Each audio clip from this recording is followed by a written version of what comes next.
ដៃលោកស្រីផែថងថានស៊ីណាវ៉ាន់នាយករដ្ឋមន្ត្រីថៃតម្លៃជិត$10,000ដំណើរទស្សនកិច្ចផ្លូវការរបស់នាយករដ្ឋមន្ត្រីវ័យក្មេងថៃលោកស្រីថៃថងថានស៊ីណាវ៉ាន់ដែលមកដល់កម្ពុជាប៉ុន្មានម៉ោងមុននេះទទួលបានការស្វាគមន៍យ៉ាងកក់ក្ដៅពីសំណាក់ប្រមុខរាជរដ្ឋាភិបាលកម្ពុជានៅក្នុងការធ្វើដំណើរទស្សនកិច្ចមកកម្ពុជាលោកស្រីផែថងថានស៊ីណាវ៉ាន់នាយករដ្ឋមន្ត្រីថៃបានជ្រើសរើសសម្លៀកបំពាក់ច្នៃចេញពីកំណត់ប្រពៃណីថៃធម្មតាអមដោយគ្រឿងអលង្ការលម្អខ្លួនសមសួនជាឋានៈប្រមុខរាជរដ្ឋាភិបាលថៃគ្រឿងអលង្ការតូចៗដូចជាក្រវិលចិញ្ចៀនខ្សែកកន្លោះអាវពីរពណ៌មាសនិងប្រាក់ដែលមើលមិនដឹងថាជាប្រេនអ្វីឡើយលោកស្រីផែថងថានស៊ីណាវ៉ាន់បានបន្ថែមដោយនាឡិកាប្រណិតដែលប្រេនល្បីលំដាប់ពិភពលោកនាឡិកា Patek Philippe Nodal Rose Gold Silver Oplandia 7118 1O ដែលជា brand Patek Philippe របស់ប្រទេសស្វីសចំណែកតម្លៃនាឡិកានោះគឺមានចន្លោះពី26,000ទៅ$98,000ឯណោះគួរបញ្ជាក់ផងដែរថាលោកស្រីផែថងថានស៊ីណាវ៉ាន់មាននាឡិកា75គ្រឿងដែលមានតម្លៃ162លានបាតនិងកាបូប217មានតម្លៃ76លានបាត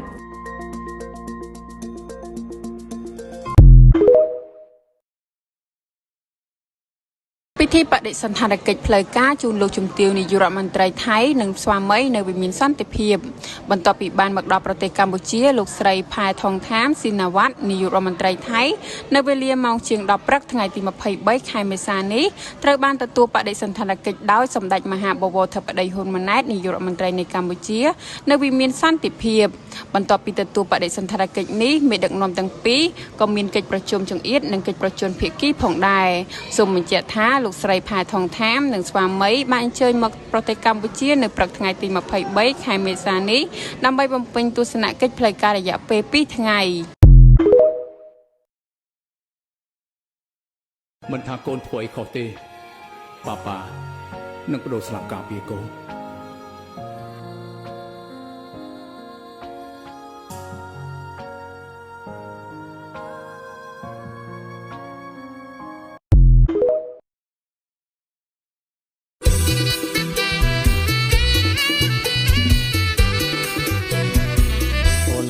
អូនកើតឆ្នាំអីធាតទឹកឬក៏ធាតដីសូមអូនស្រីវាចាអូនហើយតើអូនកើតឆ្នាំអីធាតទឹកឬក៏ធាតដីសូមអូនស្រីវាចា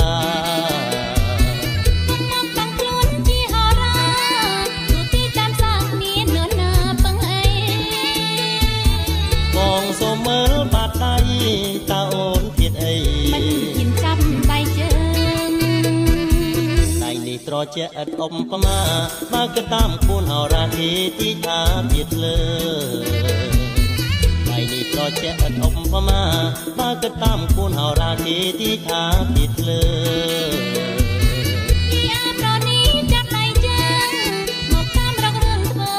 យើងបញ្ចប់ឆ្នាំចាស់ដែលជោគជ័យហើយបើកឆ្នាំថ្មីជាមួយនឹងសមិទ្ធផលបន្ថែមទៀតម្សិលមិញខ្ញុំទៅសម្ពោធកំពង់ផែកពតអន្តរជាតិកពតថ្ងៃនេះយើងមកសម្ពោធក្រុមហ៊ុនផលិតរថយន្តនៅពោធិ៍សាត់អញ្ចឹងគឺជាសមិទ្ធផលបន្ថែមដែលយើងពីមួយជំហានទៅមួយជំហានពីមួយថ្ងៃទៅមួយថ្ងៃគឺយើងតែងតែគេថាបានបន្ថែមប៉ុន្តែយើងមិនទាន់មានអ្វីគ្រប់ទេប៉ុន្តែពីមួយថ្ងៃទៅមួយថ្ងៃនៅក្រោមសុខសន្តិភាពនិងការឈប់វាយគ្នានេះបានបើកឱកាសឲ្យយើងឈានទៅដល់ចាប់បាននៅកលានុវត្តភាពរបស់កម្ពុជានិងប្រែក្លាយកលានុវត្តភាពទៅជាសមិទ្ធផលជាក់ស្ដែងថ្ងៃនេះខ្ញុំមកខេត្តពោធិ៍សាត់ច្រើនដងហើយមកខាង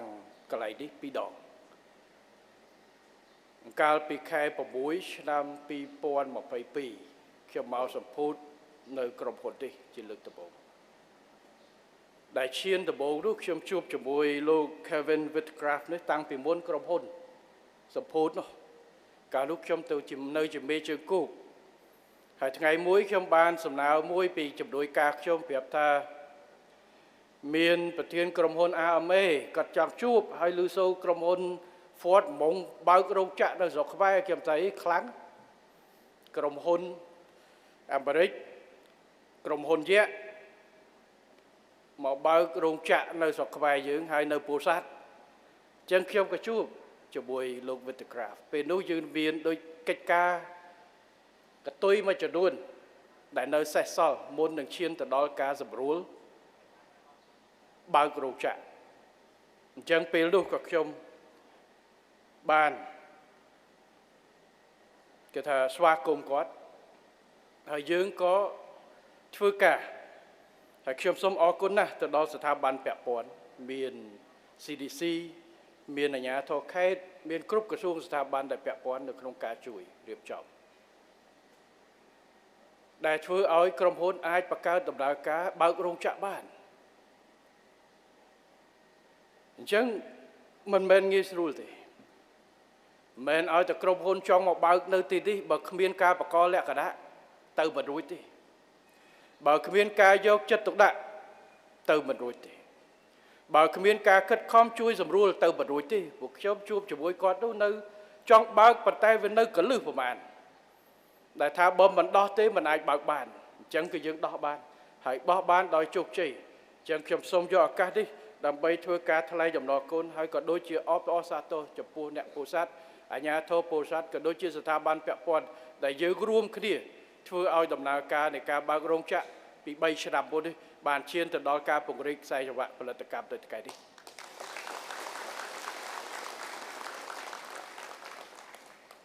ខ្ញុំ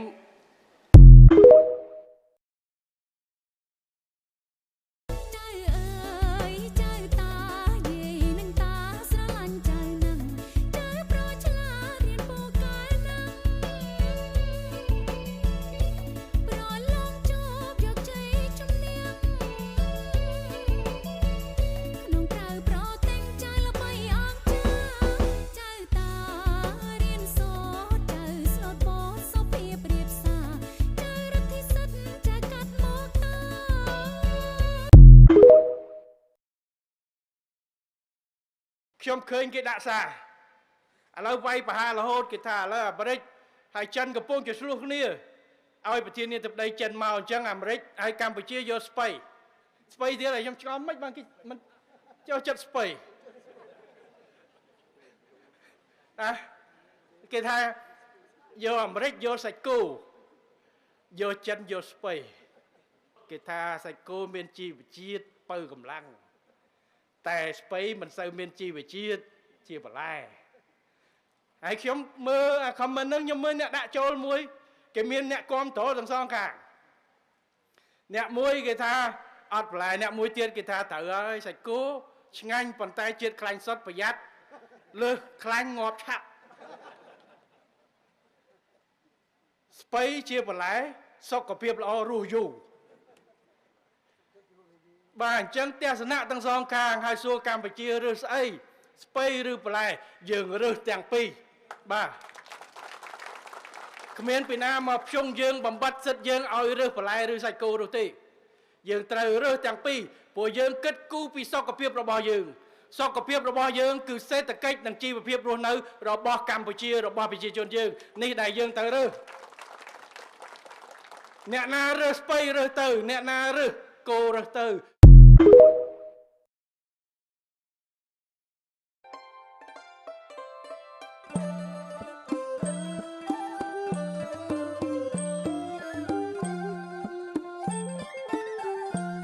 សាំងថ្មីទឹកដីកម្ពុជា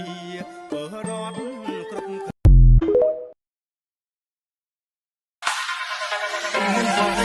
ខូចពីមិនធ្លាប់តែស្គាល់នៅពេលបានជួបប្រានាងតូចដូមនឹងដល់ចាកម្រើមានអារម្មណ៍ថាយើងទៅស្គាល់គ្នាពីម្សិលថ្ងៃនេះបងនឹកដៃជីវ៉ាដើរទៅជួយតាស៊ីវិលរំក្បាលលឺស្គរបន្តរងំតន្ត្រីពីរំអ្នកប្រកប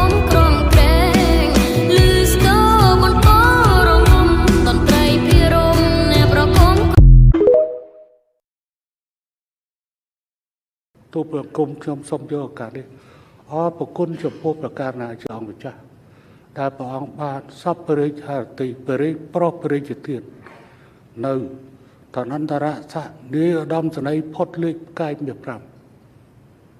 ជូនចំពោះសម្ដេចវិជ័យក៏ដូចជាសម្ដេចម៉ែនសំអល់